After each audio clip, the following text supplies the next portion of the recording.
beginning of this year and last year, banks were at a mad dash to integrate the purchase of cryptocurrency through their online banking platforms. And there was a number of companies that were setting up and being an intermediary to that. I was seeing banks that the rewards on their debit cards were going to they could redeem them in Bitcoin and that area. But, with the downgrading in the price of Bitcoin earlier this year, you started seeing regulatory notices. Back April, FDIC was sending out notice that, hey, any bank that has anything to do with crypto-related activities, you got to notify us right now.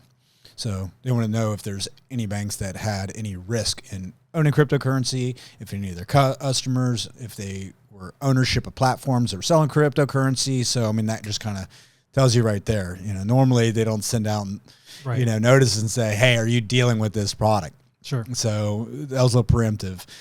And then from there, and then in August, the Federal Reserve, sent more supervisory insights saying, hey, here are the steps that you need to take, and you want to start engaging in this activity.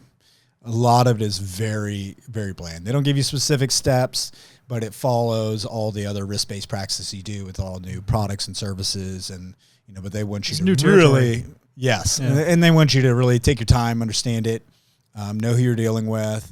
Know your risks, and with this administration, they're also concerned, and everybody should be concerned as how does it impact consumers.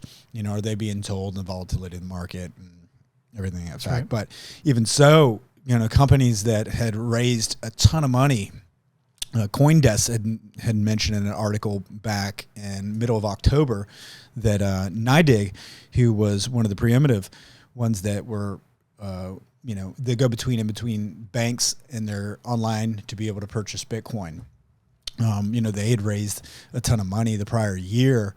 And then in October, CoinDesk had reported that they laid off a third of their workforce, over 100 employees over the previous couple of weeks. And so they even have an employee quoted in the article saying that they put all their eggs in the banking strategy, but they realized there was no way that these banks were ready.